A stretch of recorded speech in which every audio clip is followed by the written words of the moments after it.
dan keras kepalanya tuh luar biasa Baraya. Dikasih saran, dikasih kritik, itu justru malah melawan, justru malah ngejek, justru malah mentertawakan, bahkan justru malah marah-marah gitu. Itu aneh kalau misalkan ada presiden yang seperti itu. Kalau misalkan ada apa-apa, pasti dituding antek asing, londo ireng, dan hal yang semacamnya. Di Amerika Serikat, antek-antek asing, penyusup-penyusup, agen-agen yang didatangkan kepada Amerika Serikat untuk menghancurkan negara itu ada. Di Cina itu penuh dengan antek asing. Di Rusia itu penuh dengan antek-antek asing. Yang membidikkan senjatanya itu ke Putin itu ada. Jadi antek asing itu selalu ada di semua negara, di setiap wilayah. Dan karena itu dia tuh nggak jadi alasan bagi kehancuran ekonomi. Jadi kalau misalkan Baraya menemukan, lihat Indonesia. Indonesia tuh betapa kayanya Baraya, betapa luasnya, betapa tidak terbatasnya sumber daya kita. Itu banyak. Jadi satu-satunya alasan kenapa kita miskin itu adalah karena sumber daya yang melimpah itu dikelola dengan tidak baik oleh pemerintah.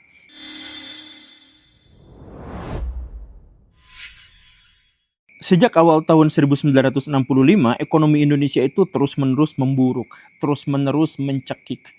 Kita mengetahui pada akhirnya inflasi itu benar-benar menyengsarakan rakyat. Kemudian utang tidak terbayarkan, infrastruktur hancur dan rusak. Rakyat kelaparan meningkat pesat. Jadi bukan hanya kekurangan makan, tapi banyak orang yang meninggal gara-gara kelaparan. IMF menyebut inflasi Indonesia pada waktu itu mencapai 986%. Sedangkan Bank Indonesia itu mencatat angka inflasi Indonesia mencapai 635%. Itu ancur-ancuran sekali, luar biasa. Dan sama seperti krisis ekonomi biasa yang terjadi di Indonesia, rakyat pasti akan menuntut pemerintah untuk bisa membenahi. Tetapi pada waktu itu pemerintahan Pak Karno itu dianggap terlalu lamban, bahkan sering mengambil jalan-jalan yang salah untuk bisa menyelesaikan masalah-masalah ekonomi ini. Dan yang paling parah, Bung Karno itu sering menganggap remeh masalah ekonomi di Indonesia, yang dia bilang sebagai riak-riak kecil di tengah samudra yang sangat luas. Ini kan sebenarnya bikin rakyat sakit hati, dan karena itulah maka rakyat Indonesia, kekuatan-kekuatan sipil, sejumlah aktivis dan mahasiswa itu menggelar demo berhari-hari, berminggu-minggu, berbulan-bulan untuk menuntut Bung Karno dan jajarannya untuk memperbaiki masalah-masalah ekonomi di Indonesia. Itulah yang kita kenal sebagai istilah Tritura gitu ya. Bung Karno pada waktu itu tuh tertekan, Bung Karno pada waktu itu stres, tetapi di sisi lain beliau itu takut dan marah di waktu yang bersamaan. Karena namanya diejek, dijelek-jelekan, kemudian menteri-menterinya juga digoblok-goblokin, dan lain sebagainya. Bung Karno tuh awalnya diam. Dihina-hina dia diam, dijelek-jelekin dia diam. Tetapi pada akhirnya tanggal 15 Januari tahun 1966, Bung Karno tidak diam lagi. Bung Karno melawan. Bung Karno langsung buka istana negaranya, didatangkanlah demonstran di hadapannya, dan kemudian Bung Karno marah luar biasa. Kalian tuh maunya apa? Kenapa kalian berani-beraninya menistakan saya? Kenapa kalian berani-beraninya mengejek-ejek saya? Emangnya kalian pikir pemerintah tidak kerja untuk menyelesaikan masalah ekonomi di Indonesia? Kalian pikir kami leha-leha di atas penderitaan rakyat? Kami berjuang, kami mati-matian mencoba untuk menyelamatkan ekonomi Indonesia. Cuman kondisinya memang seperti ini. Ada antek-antek asing, ada agen-agen rahasia luar yang mencoba untuk menggulingkan kekuasaan kita, mengadu domba antara rakyat dengan pemerintahan, bahkan mengadu domba antara rakyat dengan rakyat. Kalian ini yang demo di depan saya sekarang, ini dengan atau tanpa kalian sadari, kalian sebenarnya adalah antek-antek asing yang ingin menghancurkan Indonesia. Ngaku kalian semua di sini. Ngaku nggak? Mahasiswa kami pada waktu itu diam. Dan kemudian Bung Karno itu melanjutkan kemarahannya. Bung Karno mengatakan, sekarang siapa di antara kalian yang bilang bahwa ekonomi Indonesia memburuk itu gara-gara presidennya seperti itu, gara-gara menterinya goblok semua? Siapa di antara kalian? Kalau ada di antara kalian yang berani ngomong itu di depan saya sekarang buka sayembara besar. Sayembaranya itu adalah Siapapun di antara kalian yang mampu memberikan saran, konsepsi, dan skema ekonomi yang baik, yang bisa membuat harga-harga kebutuhan pokok masyarakat Indonesia turun, maka saya akan beri dia jabatan menteri. Dan dia harus bisa menyelesaikannya dalam waktu 3 bulan. Tetapi kalau ekonomi Indonesia stuck di situ saja, saya akan bui dia selama 10 tahun. Dan kalau ekonomi di bawah pemerintahan dia justru malah turun, saya akan eksekusi, saya akan penggal dia. Itu kata Bung Karno. Jadi Bung Karno itu gak seperti pemerintahan yang sekarang gitu. Jadi Bung Karno tuh kalau di demo, dia balik demo gitu. Kalau dia diancam, dia balik ngancam. Dan ini adalah karakteristik yang sudah kita ketahui bahkan sebelum revolusi kemerdekaan Indonesia. Bagaimana reaksi mahasiswa kami pada waktu itu? Ya, mereka manggut-manggut. Oke Pak, kita terima sayembara Bapak, kita terima tantangan Bapak. Kemudian mereka mundur teratur dan meninggalkan ruang istana. Tak lama setelah itu, barulah datang yang namanya Pak Hadeli Hasibuan. Beliaulah yang kemudian memberikan saran-saran dari para mahasiswa, dari para aktivis, dan tentu saja dari ide dirinya sendiri untuk diberikan kepada Bung Karno bahwa kalau skema ini dijalankan, skema ekonomi ini dijalankan, maka Indonesia pasti akan lepas dari inflasi, pasti Indonesia akan tertolong, pasti rakyat Indonesia tidak akan lagi kelaparan. Tetapi tidak diterima oleh pemerintah. Kenapa seperti itu? Karena ini tuntutan-tuntutan dari Pak Hasibuan. Yang pertama itu adalah kurangi jumlah menteri dan kabinet Bung Karno.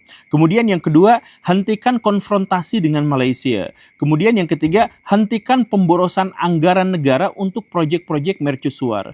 Kemudian yang keempatnya itu adalah kembalikan Indonesia ke PBB. Dan berikutnya membuka kembali investasi asing.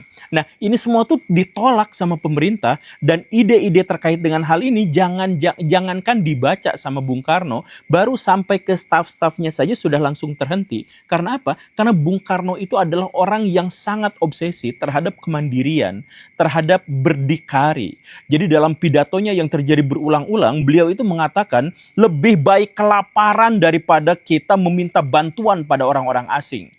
Dan kehormatan bangsa itu ada di atas segalanya. Bahwa kalau Indonesia harus masuk ke dalam PBB, itu karena PBB yang meminta kita ada di sana dan mereka harus ngikutin tuntutan-tuntutan kita. Tetapi kalau PBB tidak menghormati kita, kita keluar.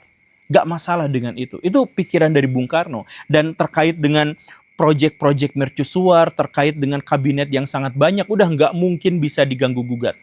Jadi kalau misalkan Baraya ngecek apa yang terjadi pada waktu itu, coba kita lihat ya. Bung Karno itu sejak tahun 1955 itu awalnya memiliki kabinet yang jumlahnya tuh cuma biasa-biasa aja, cuma 33. Tetapi setelah direshuffle kemudian berubah menjadi 40.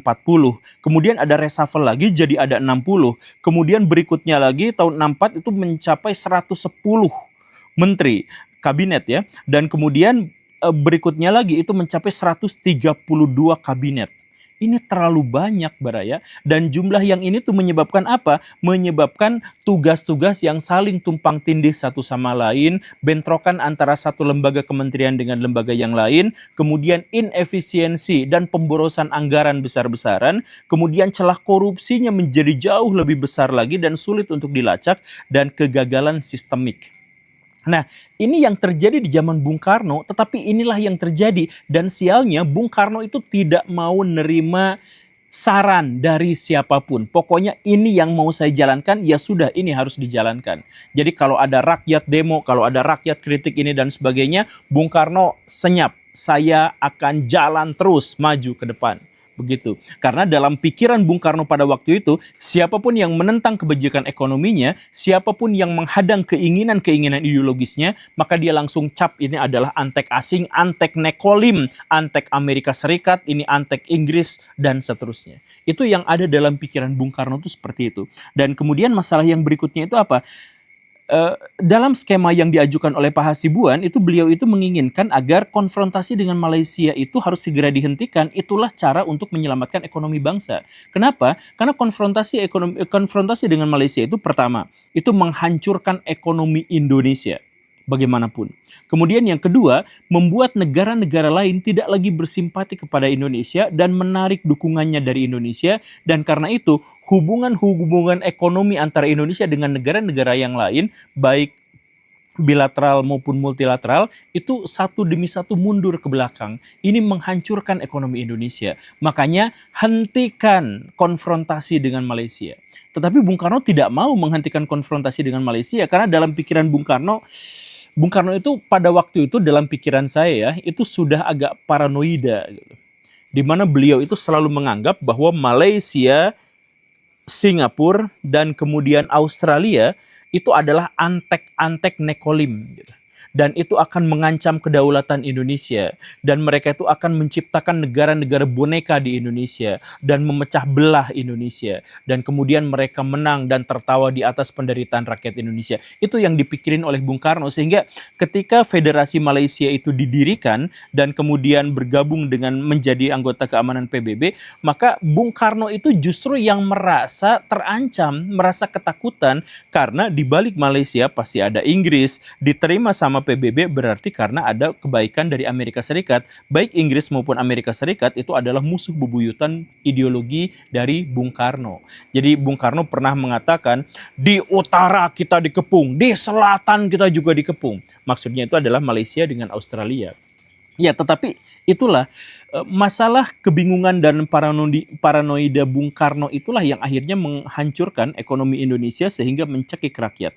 Kemudian masalah yang berikutnya adalah Bung Karno itu kerap membangun fasilitas infrastruktur yang tidak dibutuhkan tetapi hanya menjadi sebuah monumen-monumen megah dan besar yang bisa dipertunjukkan kepada dunia internasional.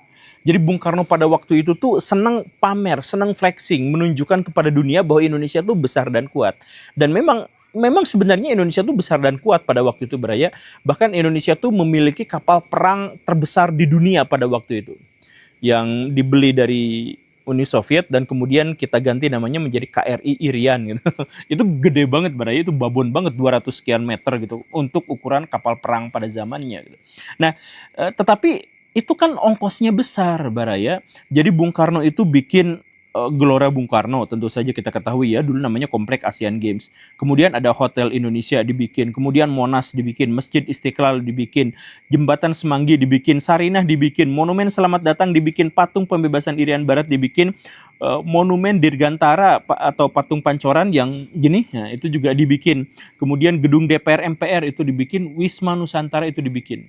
Dalam situasi rakyat kelaparan, dalam situasi rakyat gak punya duit, dalam situasi inflasi besar-besaran, Bung Karno malah bikin proyek-proyek yang sebegitu besarnya. Ini satu aja kita sebut misalkan Monas gitu. Monas tuh di zaman dulu tuh menghabiskan anggaran tuh sampai 7 miliar rupiah. Kalau dikonversi sekarang itu kisaran antara 4 sampai 5 triliun rupiah hanya untuk satu monumen, dan itu ada di tengah-tengah krisis ekonomi. Nah, Bung Karno tuh pikirannya seperti itu, makanya di demo. Dan karena itu maka Pak Hasibuan itu ngajuin syarat. Kalau Indonesia mau maju, Indonesia mau sukses, maka beberapa hal yang harus dihentikan itu adalah menghamburkan anggaran-anggaran demi proyek-proyek mercusuar. Kemudian masalah berikutnya itu apa? Masalah berikutnya itu adalah mengembalikan Indonesia ke PBB dan membuka kembali investasi asing. Nah, ya apa ya? Sejak tahun 1965, Bung Karno itu semakin intens untuk menyerang negara-negara barat. Dan karena itu beliau itu bukan hanya dengan kata-kata, tetapi menciptakan tindakan-tindakan yang ekstrim. Termasuk keluar dari PBB dan kemudian mendirikan organisasi tandingan PBB. Namanya adalah Konevo. Dan disitulah Bung Karno itu terus-menerus berpidato, terus-menerus memprovokasi, terus-menerus menyerang negara-negara yang dianggap sebagai musuhnya.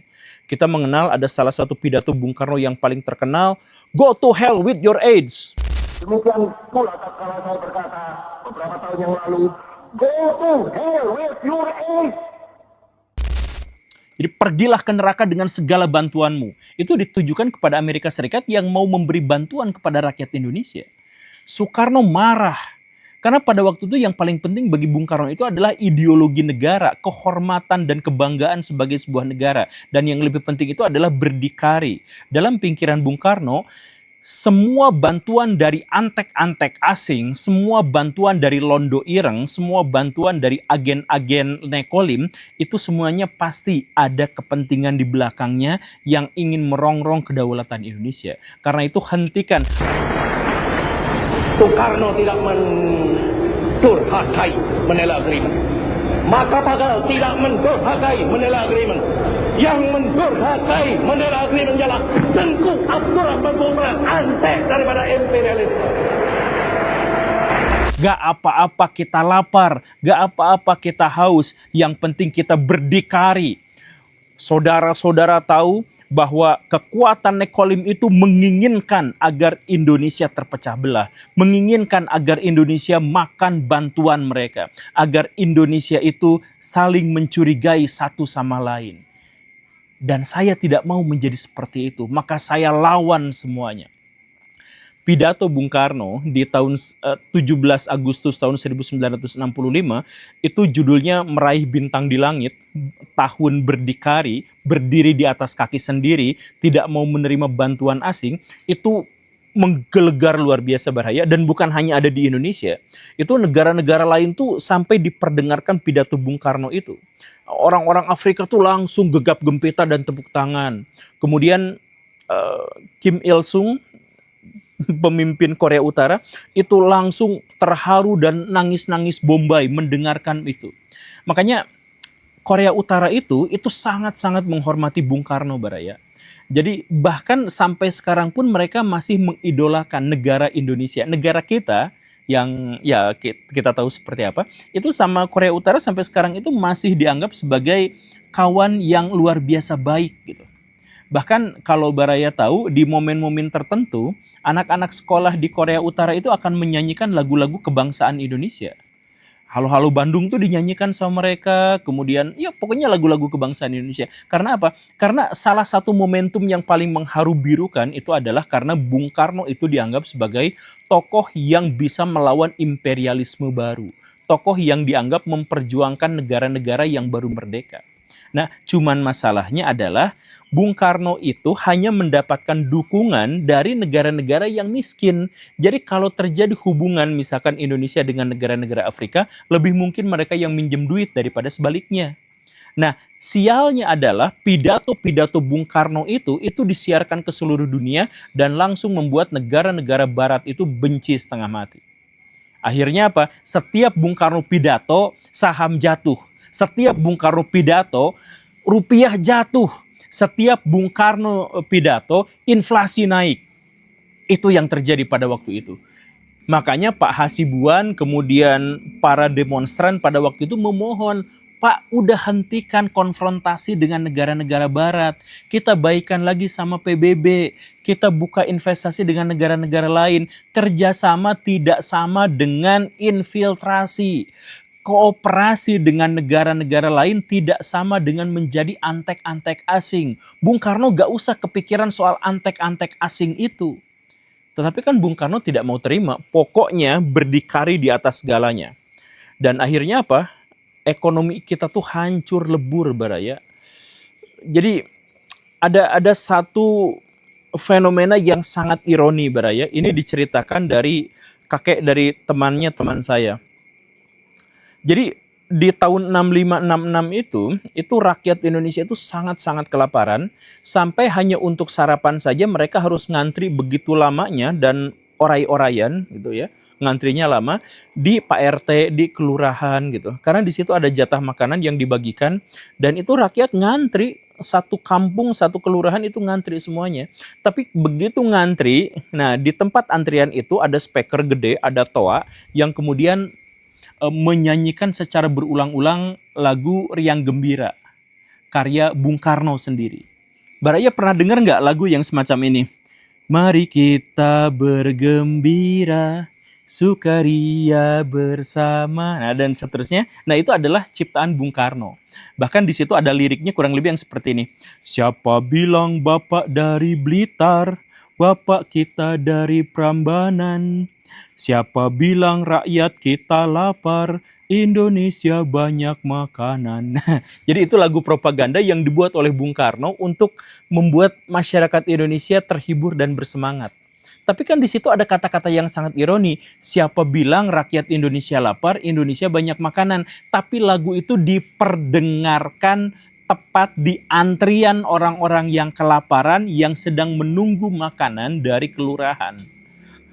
Itu saya nggak tahu penonton saya itu usianya berapa, tetapi kalau cukup tua, saya yakin Baraya yang pernah mengalami hidup di zaman Bung Karno pasti juga pernah mengalami ngantri hanya untuk dapat sarapan, hanya untuk dapat makan siang, hanya untuk bisa makan sehari 2 kali atau sehari 3 kali. Saking miskinnya Indonesia pada waktu itu. Dan akhirnya apa? Ya, tak lama setelah itu Bung Karno digulingkan.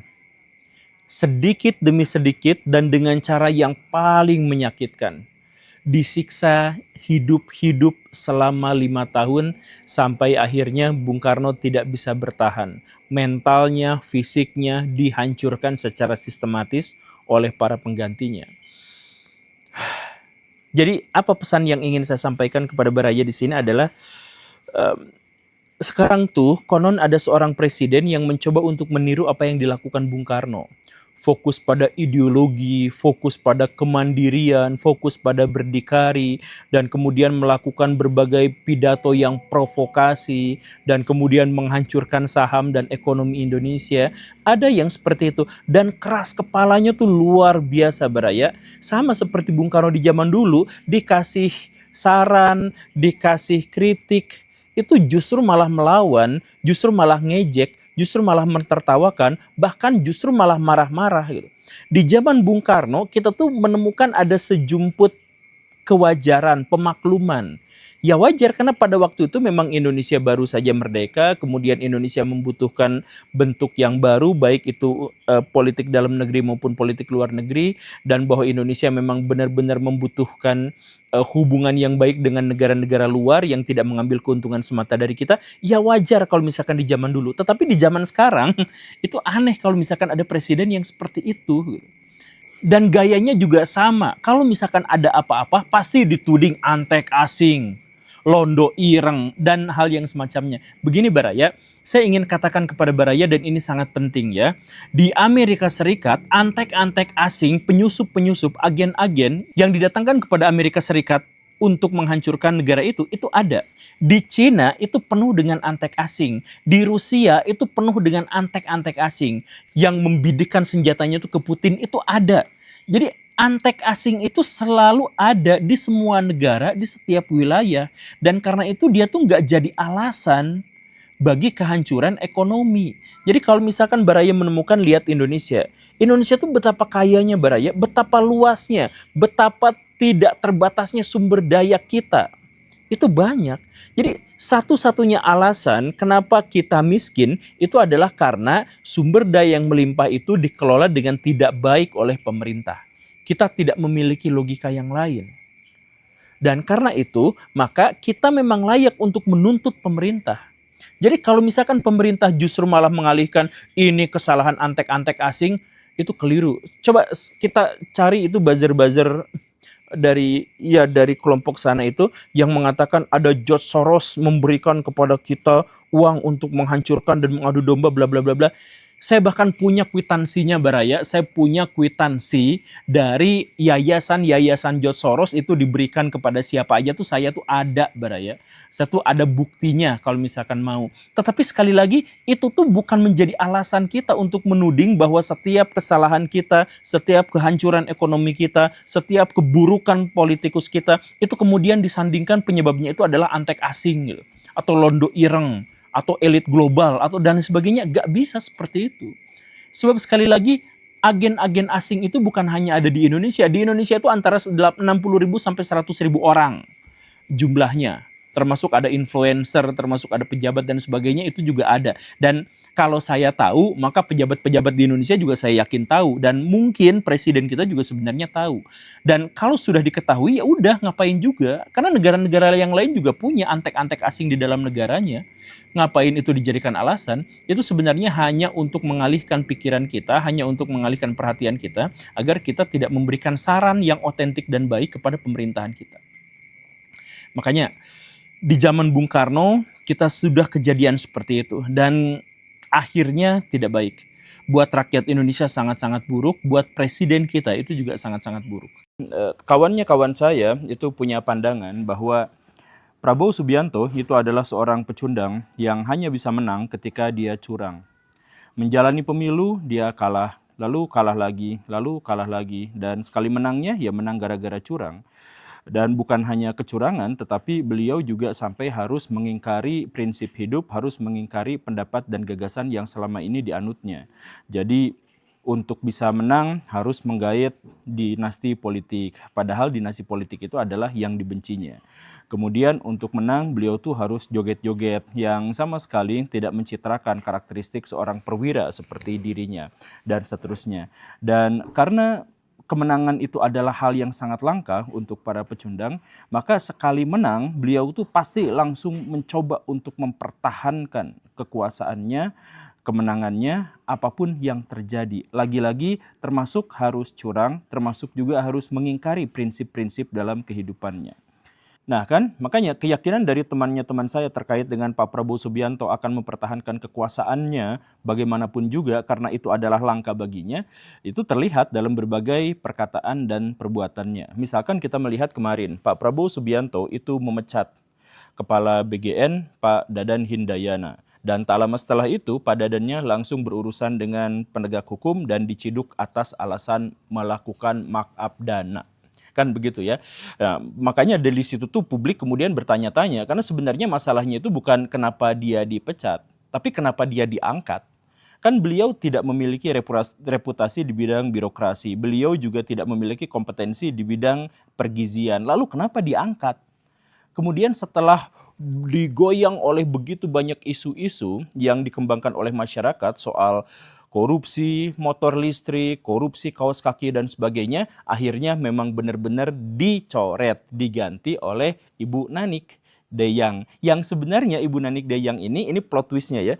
Ibu Nanik Deyang itu adalah wakil ketua Yayasan GSN. Siapa itu GSN? GSN itu adalah yayasan yang pembinanya adalah Pak Prabowo Subianto. Kemudian orang-orang yang menyelenggarakannya juga adalah antek-antek teman-teman dan orang-orang di dalam lingkar dalam Pak Prabowo. Kemudian dia juga ternyata memiliki bisnis SPPG di sejumlah titik. Nah, wakil ketuanya adalah Ibu Nanik ini. Jadi sebenarnya Pak Prabowo memecat Pak Dadan kemudian menyerahkan kepada siapa? Kepada orangnya juga. Wakil ketua yayasan yang pembinanya adalah Pak Prabowo juga. Jadi ini adalah ajang untuk mempertahankan kekuasaan. Pak Prabowo bikin kebijakan yang anggarannya itu sampai ratusan triliun. Setelah itu diselenggarakan sama siapa? Sama lingkar terdalam Pak Prabowo Subianto juga, termasuk yayasan yang namanya GSN ini, yang kemudian Ibu Nanik adalah wakil ketuanya. Ya kan ini plot twist yang lucu gitu. Tapi intinya sebenarnya MBG terbukti dalam konteks ini bukan untuk mensejahterakan rakyat, tetapi dikelola bersama-sama oleh lingkar terdalam Pak Prabowo Subianto sendiri. Bukankah ini menunjukkan ketidakprofesionalan? Dan ketidakprofesionalan itu adalah prinsip yang harus ditentang oleh Pak Prabowo Subianto sendiri. Kan beliau yang mengatakan itu. Gitu. Nah makanya dalam hal ini lagi-lagi harus ditekankan ternyata Pak Prabowo Subianto itu untuk berkuasa atau untuk mempertahankan kekuasaannya terpaksa harus melanggar prinsip-prinsipnya sendiri. Dan kita bisa menemukan banyak sekali daftar-daftar betapa banyak prinsip-prinsip yang Pak Prabowo Subianto anut itu dilanggar sendiri. Misalkan, Februari tahun 2014, Pak Prabowo itu mengkritik pemerintahan SBY yang mengatakan bahwa itu anggaran ke luar negeri untuk pejabat-pejabat publik itu terlalu besar. 20 triliun itu terlalu besar, ngapain juga, itu tidak efektif, itu tidak efisien. Kalau kelak saya jadi presiden, saya akan coret itu anggaran-anggaran ke luar negeri segala rupa itu. Begitu kan? Itu pernyataan Pak Prabowo tahun 2014 di bulan Februari. Baraya bisa cek itu jejak digitalnya ya. Tapi apa yang terjadi sekarang? Pak Prabowo adalah presiden yang paling banyak melakukan kunjungan ke luar negeri. Memecahkan rekor Gus Dur. Bahkan hanya dalam waktu 1,5 tahun masa kekuasaannya, beliau telah melakukan lawatan 56 kali ke berbagai negara di seluruh dunia. Luar biasa kan? Pak Gus Dur pada waktu itu tuh mengatakan, bahkan Gus Dur sendiri pada waktu itu mengkritik dirinya sendiri dengan mengatakan Gus Dur itu adalah presiden wisatawan gitu kan. Jadi beliau Gus Dur yang melakukan perjalanan ke luar negeri ke sana ke sini itu mengkritik dirinya sendiri sebagai presiden wisatawan. Tapi apa alasan Gus Dur pada waktu itu menjelajah dunia adalah untuk mempertahankan dukungan internasional terhadap Indonesia karena Indonesia pada waktu itu dirundung oleh begitu banyak upaya-upaya separatisme. Kan begitu. Jadi ini adalah lobi-lobi politik yang saya pikir alasannya cukup masuk akal. Sedangkan alasan Pak Prabowo Subianto untuk melakukan kunjungan ke luar negeri begitu banyaknya, itu kemudian dijelaskan oleh Seskap Teddy yang mengatakan ini adalah demi mempertahankan ekonomi Indonesia. Karena dengan lawatan ini akhirnya ada, beliau sebutkan ya, 2.430 triliun investasi yang masuk ke dalam negeri. Itu hoax. Jadi Seskap Teddy, seorang pejabat publik, sampai harus melakukan kebohongan publik, hoax, hanya demi membela Pak Prabowo yang suka jalan-jalan. Itu kan sampai mengatakan nanti yang masuk itu ada 2.430 triliun. Padahal 2.430 triliun itu menurut BKPM itu adalah angka investasi total dari 2025 sampai awal kuartal pertama 2026.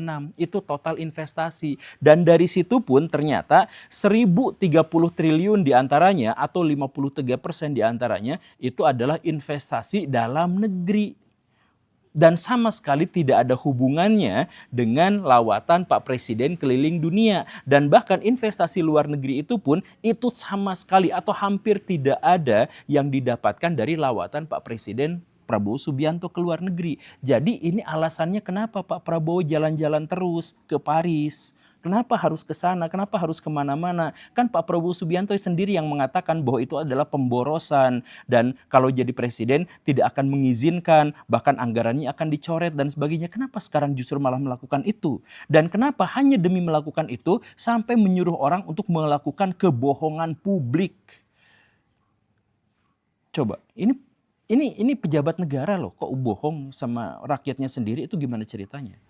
Tapi ya sudahlah, ya pada intinya adalah beliau mengkhianati prinsipnya sendiri. Kemudian ada lagi, Maret tahun 2013, Pak Prabowo Subianto mengkritik pemerintah SBY karena pada waktu itu ada deforestasi besar-besaran di Indonesia. Saya ingat itu, perkataan beliau itu adalah sampai mengatakan 70 juta hektar hutan kita itu rusak dan setiap 10 menitnya itu 6 kali lipat lapangan sepak bola hutan kita digunduli. Itu pernyataan Pak Prabowo dalam konteks mempertanyakan atau mengkritik kebijakan-kebijakan Pak SBY. Tetapi sejak beliau berkuasa, sejak Pak Prabowo berkuasa di tahun 2024 dan kemudian efektifnya 2025, itu luar biasa sekali. Karena angka deforestasi di Indonesia itu naik sampai 166% hanya dalam waktu 1 tahun. Tahun pertama di mana Pak SBY berkuasa, hutan kita dirusak, dideforestasi, dialihfungsikan itu sampai 166%. Itu adalah data menurut Auriga. Saya pernah bikin videonya ini hasil kolaborasi dengan Auriga. Itu mengerikan sekali Baraya karena hutan kita itu diberantas itu justru gara-gara kebijakan-kebijakan Pak Prabowo Subianto yang langsung ditandatangani oleh beliau. Di antaranya adalah untuk food estate, untuk pertambangan dan untuk sawit. Yang kemudian Pak Prabowo Subianto juga mengatakan jangan khawatir soal sawit, itu kan pohon. Begitu kan? Nah, jadi sekarang Baraya bayangkan Pak Prabowo yang dulu itu mengkritik Pak SBY gara-gara deforestasi, sekarang beliau melakukan hal yang jauh lebih besar dari yang dilakukan oleh Pak SBY. Nah, ini bukannya ini mengkritik dirinya sendiri, bukannya ini berarti mengkhianati prinsipnya sendiri. Tapi itu juga belum selesai. Kita melihat lagi. Januari tahun 2019, Pak Prabowo Subianto mengatakan bahwa nepotisme adalah akar dari pelemahan konstitusi negara. Kita harus lawan demi demokrasi yang lebih baik. 4 tahun kemudian, Pak Prabowo Subianto mengatakan, ya saya memang rekrut dinasti Jokowi, tapi kan dinasti ini demi mengabdi kepada masyarakat. Apa salahnya? Kok Pak Prabowo bertanya kepada kita apa salahnya? Ya tanya kepada Pak Prabowo 5 tahun yang lalu, 4 tahun yang lalu yang mengatakan bahwa politik dinasti itu merusak demokrasi.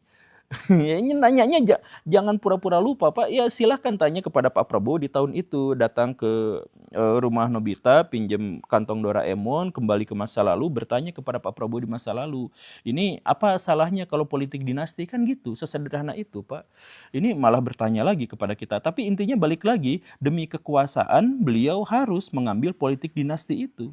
Begitu kan? Ya begitu. Ya kalau misalkan sekarang ada kok manfaatnya politik dinasti, ya silakan sebutkan kepada Pak Prabowo yang dulu gitu. Terus ada lagi nih, Januari tahun 2014, Pak Prabowo Subianto itu mengatakan kabinet SBY itu terlalu gendut, nggak efisien, nggak bersih, itu beban negara. Kalau saya jadi presidennya, saya akan rampingkan, saya akan efisienkan. Ya, tapi ketika beliau benar-benar berkuasa, maka beliau akhirnya membentuk kabinet paling gemuk sepanjang sejarah Indonesia. Ada lebih dari 100 orang yang menduduki kursi di kabinet. Wih, luar biasa kan? Dan anggarannya ya tentu saja adalah yang paling gemuk juga di seluruh dunia. Saya dulu berkolaborasi misalkan dengan Kementerian Pendidikan. Ya cuman satu itu aja dengan Kementerian Pendidikan. Pas saya mau kolaborasi lagi, sekarang jadi ada 3 Kementerian Pendidikan. Wih, kok bisa sampai sebegitunya dipecah gitu ya. Jadi kebudayaan, jadi pendidikan, jadi macam-macam yang segala rupa seperti itu. Ya ini kan menyalahi prinsip Pak Prabowo sendiri yang mengatakan justru kabinet yang seperti ini itu tidak efisien dan mengancam anggaran untuk rakyat. Kabinet itu sedikit aja, kata beliau di tahun 2014. Dan kemarin bahkan Pak Prabowo Subianto itu kan pernah mengutip pernyataan Putin yang sedikit diplesetin gitu ya. Putin itu kan pernah ngomong dulu, kalau mau menghancurkan kapitalisme, hancurkan mata uangnya. Nah kemudian sama Pak Prabowo dipelintir sedikit. Kalau mau menghancurkan ekonomi sebuah negara, dalam kurung yang pakai prinsip kapitalisme, ya hancurkan mata uangnya. Itu kata Pak Prabowo Subianto dan itu masuk akal karena kalau misalkan kita mau melihat krisis-krisis yang terjadi di Indonesia atau di seluruh dunia itu biasanya diawali dan atau disertai dengan kehancuran nilai mata uangnya. Krisis ekonomi misalkan Indonesia tahun 65 itu gara-gara mata uang rupiah itu anjlok dan kemudian kejadian juga tahun 1998 itu kan gara-gara rupiahnya anjlok maka negaranya hancur kan begitu. Jadi pernyataan Pak Prabowo dalam mengutip pernyataan Pak Putin itu masuk akal, itu realistis. Yang jadi masalahnya itu adalah kenapa Pak Prabowo justru yang melanggar itu. Pak Prabowo bikin MBG, Pak Prabowo bikin Koperasi Merah Putih yang itu semua oleh para ekonom sudah dinobatkan sebagai pihak yang menyebabkan kehancuran ekonomi Indonesia, yang menyebabkan rupiah anjlok, investor pada kabur, IHSG itu melempem, jatuh ke dasar yang paling bawah. Itu kan alasannya. Tapi Pak Prabowo tetap mempertahankan MBG. Kan begitu. Dan kemudian Pak Prabowo mengatakan dan mengingkari kata-katanya 2 tahun sebelumnya dengan mengatakan gak apa-apa jangan khawatir kalau dolar kita naik. Karena orang desa itu tidak makan dolar, tidak pakai dolar. Dan kemudian Pak Prabowo mengatakan bahwa yang harusnya khawatir itu adalah orang-orang yang suka jalan-jalan ke luar negeri. Ya kan Bapak yang suka jalan-jalan ke luar negeri, harusnya Bapak yang khawatir. Kenapa Bapak nggak khawatir? Menteri Keuangan aja khawatir, kok Bapak nggak khawatir gimana sih ini? Jadi semuanya tuh muter di situ-situ aja. Bapak yang mengatakan ini, kemudian mengingkarinya. Bapak yang menjanjikannya, kemudian Bapak yang mengingkarinya. Bapak ingat kan Pak Prabowo Subianto itu pasti ingat bahwa Pak Prabowo Subianto itu pernah mengatakan, catat ini, rekam ini. Ayo semuanya catat, rekam ya. Bahwa kalau saya jadi presiden, nanti kesehatan tidak bayar, pendidikan tidak bayar. Tapi sekarang kesehatan anggarannya dipotong 15%, pendidikan anggarannya dipotong 44%. Oleh siapa? Oleh Pak Prabowo Subianto sendiri atas alasan efisiensi. Nah ini gimana ceritanya coba?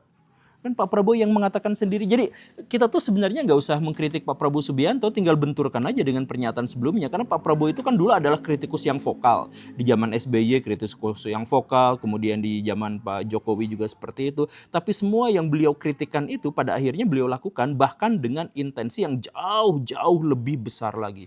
Lebih rapat lagi, lebih mengerikan lagi. Begitu kan?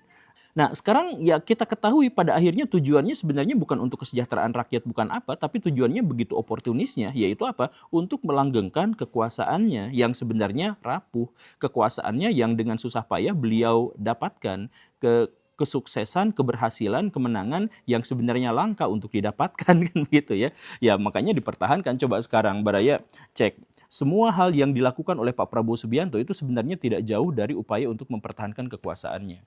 Kita lihat misalkan MBG yang menyengsarakan rakyat, yang membuat tukang nasi kuning, yang membuat tukang kantin di sekolah dan sebagainya itu berguguran satu demi satu, yang mencekik ekonomi rakyat itu sebenarnya programnya siapa? Programnya Pak Prabowo. Yang menghancurkan rupiah, yang menghancurkan IHSG itu adalah programnya Pak Prabowo. Demi apa?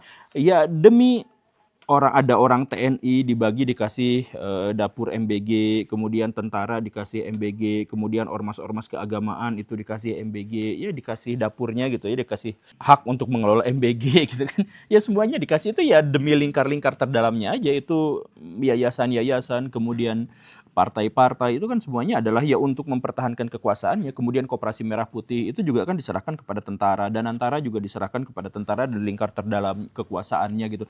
Jadi semuanya bikin program-program itu ya untuk dalam tanda kutip ya untuk ternak, memberi makan ternak-ternaknya itu kan begitu. Dan pada akhirnya sekarang coba kita lihat Pak Prabowo itu kan ada dalam lingkar militer ya, dan sekarang yang dilakukannya apa? Menaikkan jumlah tentara. Sekarang itu ada program menaikkan jumlah tentara sampai sekitar 750 batalion. Satu batalion itu berapa Baraya? Ini sampai naikin 750.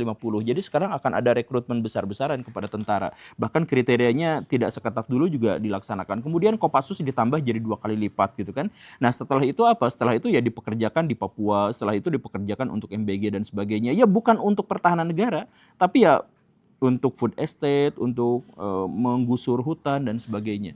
Kan begitu. Jadi pada akhirnya sekarang semuanya itu jadi temannya Pak Prabowo. Jadi yang dulu mengkritik juga sekarang bagian dari temannya. Semuanya jadi koalisi yang sangat besar. Mau itu di kabinet, mau itu di DPR, semuanya adalah koalisi besar. Kita mau ngapain sekarang rakyat Indonesia? Ya nggak bisa ngapa-ngapain. Kita berharap misalkan ya. Kita berharap bahwa Presiden Prabowo itu kekuasaannya tidak terlalu lama kita jatuhkan misalkan. Penggantinya siapa? Ya pasti temannya Pak Prabowo juga sekarang itu.